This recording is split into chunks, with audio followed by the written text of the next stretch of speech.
The musky smell told him that all was well. He was safe. He brought up a forelimb and wiped the web away from his eyes and off his crest. Now he could go to work with his long, flexible neck and sharp teeth, getting it off his limbs. "We've done it. Oh, thanks a siren and the four shapers. He lives." The voice, the mind, more than half his own, had spoken to him in the egg. Through it, he had seen brilliant sunlight and hot flowing gold blended and poured into his consciousness.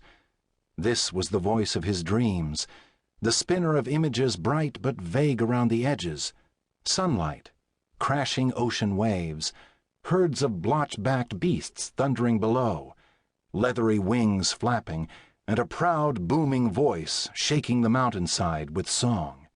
"Open your eyes, my jewel. See your mother and your world." Mother! He opened his eyes, and it took a moment for his vision to clear. Too much to take in. A wall of green scale, curled down head with its sniffing nostrils and shining wide-open eyes, darkness filled with strange columns bathed in a glow from pools of light gathered on the floor, even a gentle probing tail-tip as thick as his mid-waist, flicking bits of shell, his brain supplied, flicking bits of shell off his haunches. Wave after wave of love, delight, contentment rolled out of her and over him. This was better than any of the dreams before. The hatchling basked in it, a tiny thrumming deep in his throat, answering her powerful one. They prummed to each other. The ground almost vibrated with the low, resonant thrumming. 2 other eggs stirred. One rolled into the other with a soft tap. The shifted egg opened like a jagged-toothed mouth, and a powerful red form spilled out.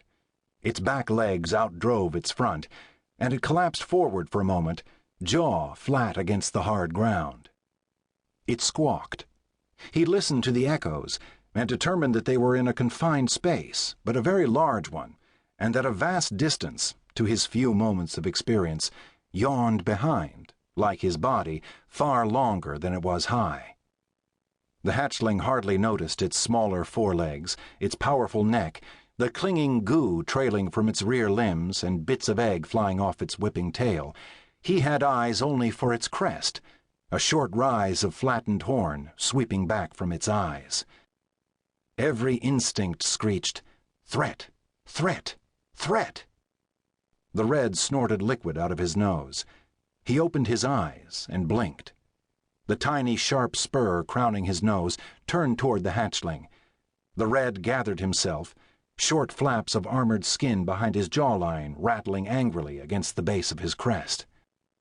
The hatchling found his own flaps answering the sound. Chicka-chuck, chicka-chuck, chicka-chuck.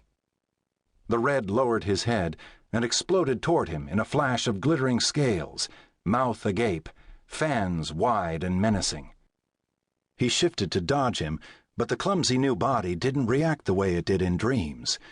They reared up on hindquarters, claws scrabbling and mouths biting. Suddenly they were suspended in space. Falling, but not for long. They hit hard, the hatchling atop the red's crest striking first and absorbing much of the blow. The hatchling brought up a rear limb and raked the red's flank. When the red shifted, he bit, but his jaws closed on air as the red lurched away. The red swung around, rushed him, used his weight to roll the copper, got atop him, bit down. He put up his left forelimb to protect his neck, and the red's jaws closed on it rather than his neck, and they rolled again.